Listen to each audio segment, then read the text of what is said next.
Alright folks, something a little bit different. Don't worry for the people who actually subscribed for my beer reviews. I will eventually get round to uploading the ones that I have ready to go. So I do apologise. But yeah, I'm just going to throw videos up like this every now and then, really. Sort of like Labierdomania mini, we'll call it. I don't know. So, I think that's empty.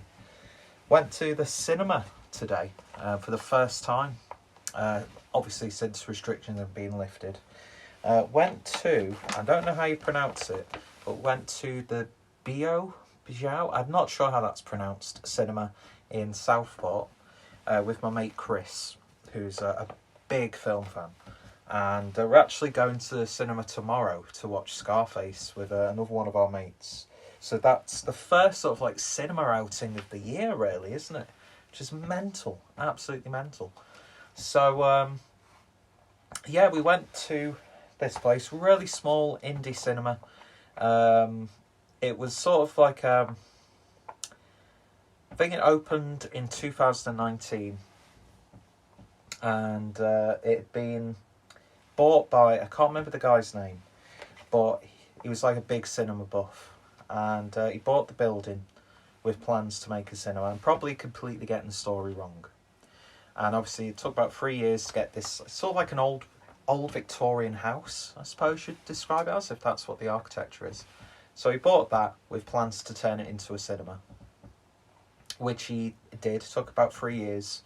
Unfortunately, he died not long after the cinema first opened.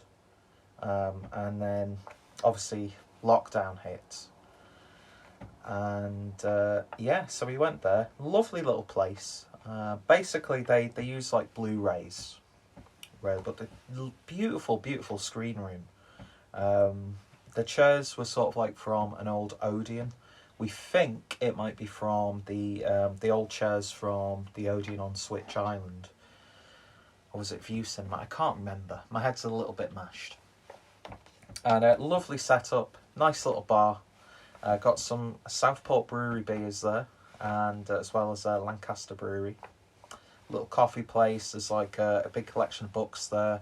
I know they're planning to have a lounge area upstairs where you can have like parties, and then a media room for like sort of like screenings and like interviews and stuff like that. So really exciting stuff. And the guys who run it seem absolutely awesome guys. And we got talking to them for a little bit. And we were watching Alfred Hitchcock's Rebecca, which is the first time I've ever seen it. I haven't watched really too many Alfred Hitchcock films, to be honest. So it was a nice little treat. It's like £6 a ticket. Can't really complain at that. And we watched it. Awesome little film, actually. Didn't know what to expect going into it. I know Ben Wheatley did a sort of a remake of it, which I'm very excited to see because I'm a big fan of Ben Wheatley, even though I've pretty much not seen any of his films since High Rise. He's got that new one with Reece Shearsmith. There's that Shootout film which I've still yet to see. He's got one that's on the BBC iPlayer, so there's a lot of catching up to because Kill List is probably one of my favourite films of all time. And A Field in England, fantastic visual, sensory masterpiece. So, yeah, it was an awesome film. Nice little thriller, some twists and turns, beautifully shot, as you would expect, and great music. The score to that film is absolutely gorgeous, but full of like tension and feel. It's not the usual sort of Alfred Hitchcock sort of fare, really, but really effective little film. Very glad that I've seen it, and I need to, get with Alfred Hitchcock, because there's only a handful of films that I've seen. So that was good, and we'll be going there again. Got to try and make it a sort of a regular thing. And yeah, they've got like a wall where you can put suggestions, so that'll be interesting. Tomorrow evening, we're going to go to a new cinema that's opened up in Skelmersdale in the concourse, which we're excited about.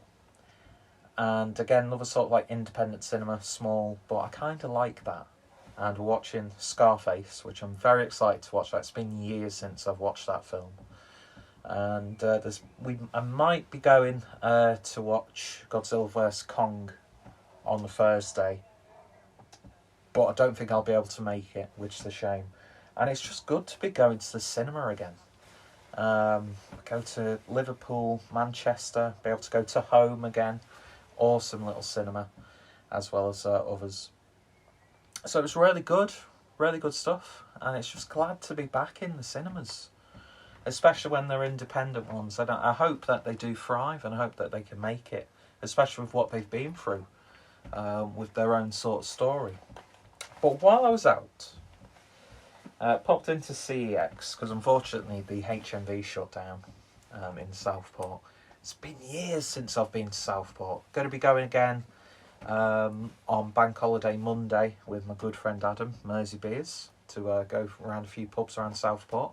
I'm going to be hanging because on that Sunday, my younger brother's band have got their first gig since all this shit kicked off. And then bank holiday drinks with workmates, so it's going to be a little bit ropey making that trip to Southport, but it's just nice to be out. I've missed this. Do you know what I mean? But awesome day out. So while I was there, popped into CEX, and with no intention of buying anything, but I bought a couple of things. The first thing that I bought was the Arrow release of the Bloodstained Butterfly. Beautiful, beautiful release. £5 this cost. And Blu-ray and DVD. Nice illustrated booklet there, and it's a tiny little thing, but I like it when you get the postcards as well. And it's a giallo that I don't think I've ever seen, really. I'm sure Arrow released this in a double feature initially, but directed by Duccio Tessari, who directed, of course, Death Occurred Last Night, Pistol for Ringo. So yeah, looking forward to this one. A nice one for the collection, because I want to build up my Italian film collection again, because that's probably my sort of favourite type of cinema, really. So yeah, for £5, nice little Arrow back into the collection. And then I saw this for £25, and it's the complete Sartana box. And I'm sure you can find it brand new, a few quid more dearer. But I thought, you know what, fuck it. It's 5 films, £25. That's £5 each film. So in line with that. Beautiful packaging. Of course, I'm shooting in a classic Hitchcock black and white. You know, it's a little bit of glare, but we won't bother about the technical issues on a Clueless Drinker / Labierdomania video. So yeah, the complete Sartana box set. And it includes, and I'm not reading these in the order that they were released, because I've mixed it up. If you meet Sartana, pray for your death. There's sort of like the original artwork. It's pointless me showing off the artwork completely. And there's your Arrow insert with Inglourious Bastards. Didn't know they'd released Inglourious Bastards, the Tarantino remake, reimagining. So there's sort of like the artwork for the box set, but then you get reversible sleeves. So yeah, the Spaghetti Western, I've got a little bit of a love-hate relationship, because I've just experienced too many boring Westerns. But I've heard a lot of good stuff about this, and there's almost like a slight James Bond element with all his gadgets and stuff, and a little bit of humour, but nice amounts of violence. So there's that. Then, I Am Sartana, Your Angel of Death. There's the cool sort of original artwork. But at the same time, I do really like that artwork as well. Again, you can't really see it. It's pointless me showing it. But Matthew Griffin is the artist who's done the artwork for this set. And I do like these Arrow box sets in these chunky cardboard cases. Let's put that in properly. So on my next day off, I might have a bit of a Sartana marathon. Then we've got Sartana's Here, Trade Your Pistol for a Coffin. That's the original artwork again. And there's the Matthew Griffin artwork. Nice and simple. The only thing is, there's artwork. Some of the original artworks are really nice, but some of the newly commissioned artworks are nice. But it's a bit of a ball ache, because I'm glad I don't have OCD, because of course the spine is a bit different, isn't it? Then we've got Light the Fuse, Sartana is Coming. There's the Matthew Griffin artwork, and then there's the original, which is very nice indeed. I like that simple, sort of like painted lead character on a plain white background. I love Italian poster artwork. I know people try and replicate that with sort of like digital painting, but you're not going to get that same feel as an actual painted artwork. And I don't know why artists don't do that, because surely people can paint just as good as that. Do you know what I mean? And then Have a Good Funeral, My Friend, Sartana Will Pay. I love these sort of like long-winded titles. And there's the original one, which I'm not the biggest fan of. But I think I better commit to either having the newly commissioned artwork or the original. So yeah, nice little box set. So looking forward to those.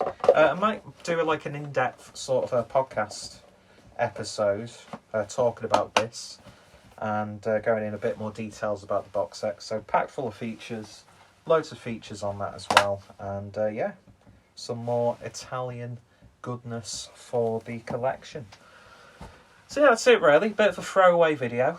Regular beer review programming will resume, don't worry, and I'm going to be doing the last part of my DVD collection, which is, it's gone on for way too long. I need to have another subject for the podcast, so I think the next one after this will be a live podcast of my top 10 films. Not of all time, because I don't own all the top 10 films of all time, but top 10 films of all time that I actually own, if that makes sense. Anyway, so if you've watched any of these, let me know your thoughts, opinions. What are your favourite spaghetti westerns? What are your favourite gialli? And yeah, I look forward to seeing what you guys have to say. And if you are local to Southport and you want a good cinema going experience where you're going to watch something a little bit unique, you're not going to be watching the blockbusters, because as I said, they're basically just operating on a Blu-ray system, but the screen's awesome, and it's got like nice curtains, it's just beautifully decked out, nice chill relaxed bar area, outdoor seating, it's tucked away, and it's just a lovely little place, and I'm very, very excited to go again. So the Southport BO Cinema, don't know what it says. It is a volunteer-led, not-for-profit community interest company, so interesting stuff indeed. Anyway, took up way too much of your time on that. Thank you for bearing with me, and yeah, hopefully you'll join me next time for another video. Cheers guys, you all take care, stay safe, and I'll see you later.